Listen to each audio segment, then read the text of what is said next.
Allahu Allahu Allahu Allah. Bismillahirrahmanirrahim. Assalamualaikum sahabat muslim. Saat itu, beberapa kerabat Nabi SAW berkumpul untuk mengurus jenazah Nabi SAW. Maka berkumpullah Ali bin Abi Thalib, Abbas bin Abdul Muttalib, Fadl bin Abbas, Qutun bin Abbas, Qusala bin Zaid, Sakran, maula Nabi SAW. Semuanya sepakat memandikan jenazah Nabi alaihi salatu wassalam. Dan di sini ada kejadian tentu pada saat proses kematiannya Nabi SAW atau pengurusan jenazah. Ini yang kita tutup pertemuan kita dengan ini ya. Pada saat itu ada seorang sahabat bernama Qais ibn Suhaili radhiyallahu anhu meminta izin masuk ke rumah Ummul Mukminin Aisyah radhiyallahu anha seraya berkata kepada Ali bin Abi Thalib, wahai Ali, atas nama persahabatan dan cinta kami kepada Nabi SAW, izinkan aku ikut mengurus jenazah Nabi SAW. Lalu Ali pun mengizinkannya. Ya. Dan ini tentu Qais termasuk salah satu sahabat Ansar yang hadir di perang Badr. Ya. Dan satu-satunya yang bukan kerabat Nabi SAW mengurus jenazah cuma ini saja. Biasanya kan sunnah Nabi SAW memang yang mengurus jenazah adalah kerabat. Ya. Saat mereka sudah sepakat akan memandikan Nabi SAW, mereka bingung. Apakah baju Nabi SAW dibuka atau dimandikan dalam berpakaian? Karena biasanya jenazah dibuka pakaian. Apakah Nabi SAW ditelanjangkan dibuka pakaiannya atau tidak? Dalam kondisi demikian, tiba-tiba mereka semuanya mengantuk dan secara samar mereka mendengarkan suara dari pinggir dinding rumah Nabi SAW yang mereka dengar mandikan Rasulullah SAW dengan pakaiannya. Ya. Maka pada saat itu Ali pun mendengarkan kalimat tersebut lalu dia mengatakan kepada yang lainnya, apakah kalian mendengarkan apa yang aku dengarkan? Maka mereka mengatakan iya. Ya. Maka Abbas pun berkata, ini jelas berita dari Allah Subhanahu Wa Taala. Maka mandikan Nabi SAW di atas pakaiannya. Jangan ada yang buka. Sirami saja air di atas baju beliau alaihissalam. Ali lalu menyandarkan Nabi SAW di dadanya, lalu Fadl dan Qutun yang membolak-balikan tubuh Nabi SAW, serta Qusala dan Sakran yang menuangkan airnya. Sementara yang memandikan langsung adalah Abbas radhiyallahu anhum ajma'in. Setelah selesai dimandikan jenazah Nabi SAW, maka beliau lalu dikafani dengan 3 lembar kain putih. Dan para sahabat yang memandikan sempat bingung, di manakah Nabi SAW akan dikuburkan. Sekarang sudah selesai, sudah dimandikan, sudah berusaha dikeringkan baju Nabi SAW tadi. Allahu alam, saya tidak temukan riwayat apakah Nabi SAW setelah dimandikan di atas bajunya lalu kemudian langsung dikafani dalam kondisi basah atau tidak. Yang jelas Nabi SAW setelah itu dikafani dengan 3 lembar kain kafan. Dan mereka sempat bingung, di manakah Nabi SAW akan dikuburkan? Apakah diantar ke Baqi, kuburan para sahabat, atau di rumah beliau? Dalam kondisi mereka bingung, mereka lalu bermusyawarah dengan Abu Bakar yang menjawab, aku telah mendengar, kata Abu Bakar, aku telah mendengar dari Nabi SAW, beliau pernah bersabda, kami para Nabi bila meninggal dunia akan dikuburkan di tempat ia wafat. Dan inilah alasan kenapa Nabi SAW dikubur di kamarnya Aisyah. Karena memang beliau meninggal di situ. Ya. Jadi kalau ada yang bertanya, kenapa kok ya kuburan Nabi SAW kuburannya malah ada rumahnya? Ya. Ini bukan karena kasus rumah, sementara Nabi SAW melarang untuk membangun bangunan di atas kuburan, gitu kan? Dalam hadis beliau kepada Ali bin Abi Thalib, hai Ali, aku wasiatkan kepadamu jangan kau temukan kuburan kecuali kau sama ratakan dengan tanah. Ada larangan masalah itu. Tapi Nabi SAW karena meninggal di situ maka ditutup, maka dikubur di dalam rumah Aisyah. Dan ini pengecualian tentunya. Ya, ini pengecualian karena Nabi SAW sudah mengatakan semua nabi-nabi dimakamkan di tempat mereka meninggal. Saat akan dimakamkan pada saat itu para sahabat bingung lagi, apakah kuburan Nabi SAW seperti kebiasaan kaum muhajirin dan ansar, yaitu tanpa lahat, apakah kebiasaan seperti muhajirin tanpa lahat atau seperti ansar dengan lahat? Ya, jadi ada perbedaan di sini ya. Kalau orang-orang muhajirin terbiasa tanpa lahat, ya, tidak ada lagi. Kalau orang muhajirin itu dilubangi lalu ditaruh jenazahnya. Kalau orang ansar enggak, dibuat gali lalu dilahat lagi ke dalam, jenazah ditaruh dalam. Apakah mengikuti cara muhajirin atau cara ansar? Abbas berkata radhiyallahu anhu, utuslah agar Abu Ubaidah dan Abu Talha datang untuk ikut menguburkan Nabi SAW. Biar nanti sahabat-sahabat ini yang memberitahukan kepada kita, mungkin mereka punya informasi dari Nabi. Abu Ubaidah al-Anhu selalu bertugas mengubur para muhajirin dan Abu Talha selalu mengubur orang-orang ansar. Maka 2 orang ini dipanggil. Siapa yang datang terlebih dahulu kata Abbas, maka kita mengikuti tata caranya. Kalau yang pertama datang nanti adalah Abu Ubaidah, berarti kita ikuti cara Muhajirin. Tapi kalau yang datang pertama Abu Talha dari Ansar, maka kita ikuti orang-orang Ansar. Pakai lahat berarti.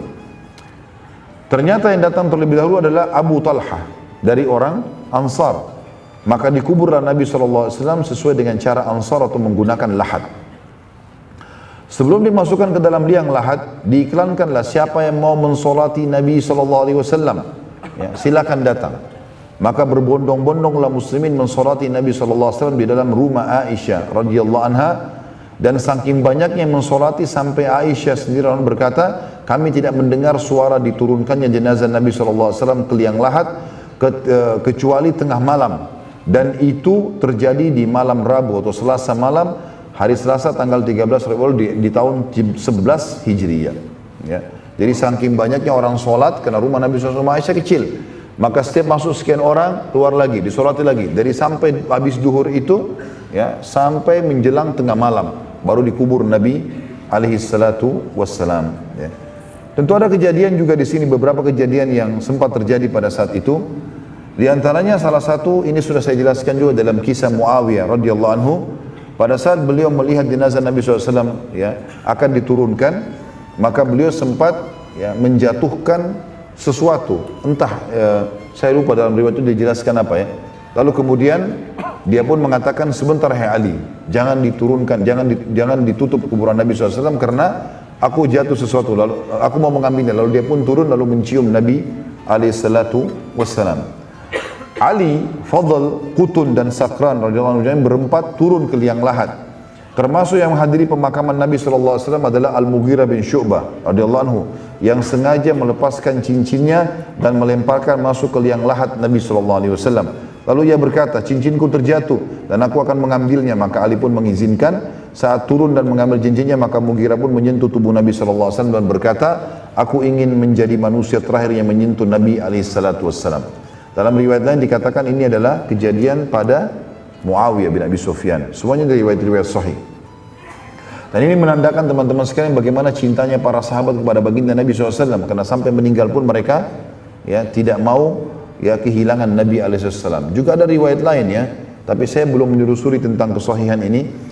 Tapi waktu Nabi SAW sedang mengatakan tadi sebelum meninggal alaihissalam, beliau mengatakan, siapa yang pernah aku zalimi maka ambillah haknya, siapa yang pernah aku pukul maka pukullah. Maka ada sahabat mengatakan, ya Rasulullah, anda pernah memukulku. Kemudian Nabi SAW mengatakan, baiklah, balaslah.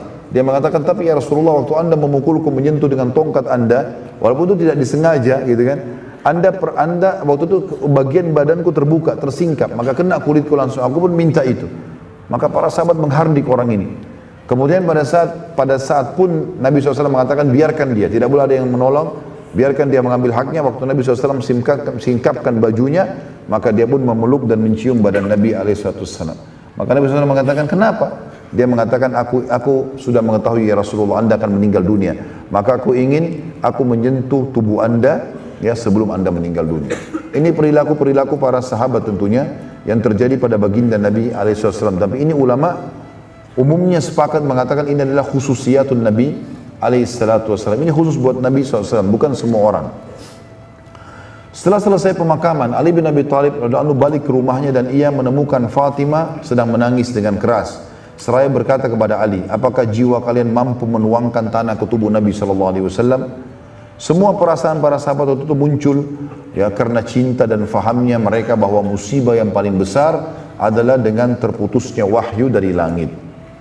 Perasaan para sahabat ini bukan hanya saat beliau SAW meninggal dunia, tapi setiap kali teringat Nabi SAW setelah itu, bahkan setiap orang beriman akan tersentuh dan air mata mereka tidak cukup dengan menetes, tapi dengan tunduknya hati dan anggota tubuh dan juga, ya, seluruh organ tubuhnya tunduk kepada hukum yang dibawa oleh Nabi SAW. Ya. Dan ini teman-teman sekalian adalah cerita tentang dikuburnya Nabi SAW dan dimakamkannya beliau alaihissalam. Ada pelajaran-pelajaran yang bisa kita ambil di sini dalam penutupan ini tentunya, teman-teman sekalian. Yang pertama adalah bagaimana manusia yang terbaik pun wafat dan meninggal dunia. Berarti kita juga akan meninggal dunia. Yang kedua, ada satu kejadian juga terjadi, dan ini riwayat sahih. Waktu Nabi SAW, ini pelajaran yang kedua ya, kalau kita akan bertemu dengan beliau, asal syaratnya ya kita beriman dan mengikuti sunnah-sunnah beliau SAW. Pada saat beliau lagi sakit parah dan beliau tadi naik di mimbar, ya, maka ada sahabat yang sempat menangis. Mereka menangis terisak-isak. Dan Nabi SAW masuk ke dalam rumahnya dan beliau sempat mendengar suara tangisan sahabat yang sangat besar. Maka beliau pun memaksakan diri keluar yang kedua kali, kemudian beliau naik di atas mimbar dan beliau mengatakan, hai manusia. Setelah memuji Allah dan salawat pada diri beliau SAW, beliau mengatakan, hai manusia, janganlah kalian bersedih karena pertemuan kita yang sebenarnya di Haud, di kualaku nanti, ya, kuala Nabi SAW yang ada di mahsyar nanti. Semua orang di antara kita insya Allah yang mengikuti sunnah Nabi SAW, setelah timbangan amalnya lolos, maka dia akan minum dari Haud. Yang kata Nabi SAW, Haudku jaraknya adalah 1 bulan. Jadi lebarnya 1 bulan, panjangnya 1 bulan, gitu kan? Dalam riwayatnya dikatakan seperti antara San'a dan Ailah, ya, 2 kota yang sangat jauh jaraknya, lebih dari 1000 km. Maka itulah hak Haud Nabi SAW. Dan beliau mengatakan juga sesungguhnya gelas-gelas minumnya atau canteng-cantengnya itu sejumlah bintang di langit. Siapa yang minum seteguk maka tidak akan haus, tidak akan haus selamanya. Kata Nabi SAW, hai sekalian manusia, jangan kalian bersedih karena perjanjian kita sebenarnya di Haud. Ini aku meninggal duluan, kalian juga akan menyusul. Yang penting istiqomah. Ada satu poin penting di sini teman-teman sekalian. Kalau ada di antara kita insya Allah yang sudah ada di majelis taklim, sudah mulai menerapkan sunnah-sunnah Nabi SAW, maka tahap yang paling penting setelah itu adalah istiqomah. Itu yang paling penting. Ya, bagaimana kita bisa mempertahankan ini sampai mati? Kalau syaitan datang bisikkan, apakah memang sudah ini yang benar? Apakah sudah ini? Apakah memang harus begini? Atau mungkin masih bisa berbuat dosa nanti bertobat lagi? Ini semua waswas syaitan. Karena sudah ada sunnatullah. Bagaimana para sahabat akhirnya mengikuti sunnah Nabi SAW dan mereka akhirnya menyusul Nabi SAW. Dan wasiat tadi jelas. Nabi SAW mengatakan kalimat tersebut. Kalau sesungguhnya ya perjanjian kita sebenarnya adalah di Haud. Pelajaran yang ketiga. Ya, bagaimana agama Islam telah sempurna dengan meninggalnya Nabi SAW. Dengan meninggalnya Nabi SAW dan menandakan berarti umat Islam tidak perlu lagi menambah-nambah. Ingat wasiat Nabi di Haji Wada, ya, siapa yang hidup di antara kalian nanti akan melihat banyak perselisihan, maka aku mewasiatkan kepada kalian berpegang teguhlah pada hal atau 2 hal yang tidak akan membuat kalian akan sesat dari perselisihan itu, yaitu kitabullah dan sunnati. Maka harusnya kita melakukan ini. Jaga kemurnian ajaran Al-Quran, kemudian ajaran Nabi SAW. Yang keempat, bahwasanya memang akan ada khalifah-khalifah, ya, penerus-penerus Nabi SAW. Di antara dimulai dari Abu Bakar, Umar, Uthman, Ali, seterusnya. Dan ini seperti kalau kita review tentang perang Khandak, di mana Nabi SAW waktu menghancurkan sebuah batu, beliau mengatakan Allahu Akbar, aku telah diperlihatkan oleh Allah kalau seluruh jazirah Arab, ya, termasuk Yaman, Syam, semuanya di bawah kekuasaan umatku. Artinya akan ada pengganti-pengganti Nabi alaihissalam. Hanya saja yang kita sayangkan sekarang, banyak di antara pemimpin muslimin tidak menjalankan sunnah Nabi SAW. Mereka menganggap remeh masalah itu. Makanya beliau mengatakan akan datang sepeninggalku nanti orang pemimpin-pemimpin yang safih, yang bodoh sekali. Karena mereka tidak pernah mengambil sunnahku dan tidak pernah mengikuti petunjuk-petunjukku. Sejarah sudah mencatat bahwasanya Khulafaur Rasyidin menerapkan sunnah Nabi SAW, Umayyah, Abbasiyah, terus saja mereka menjalankan sampai ke Uthmaniyah. Di masa-masa kejayaan mereka coba menerapkan Al-Quran dan sunnah, dan akhirnya atau Islam, akhirnya Allah SWT berikan kejayaan. Dan kapan mereka meninggalkan itu, maka terpuruklah kaum muslimin, ya. Jadi ini kembali kepada ajaran Nabi SAW. Kemudian yang terakhir teman-teman sekalian, janji Allah benar dan pasti akan terjadi.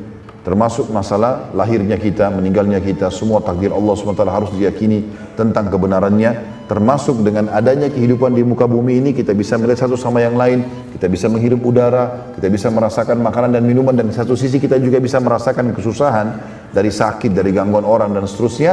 Ini semua adalah sunnatullah yang menandakan memang ada kehidupan lagi di sana, di akhirat. yang juga akan menjadi kenikmatan abadi bagi orang beriman dan akan siksaan yang abadi bagi orang-orang yang kafir. Maka peganglah firman Allah SWT, wala tamutunna illa wa antum muslimun. Jangan meninggal kecuali dalam keadaan Islam. Wallahu a'lam bishawab.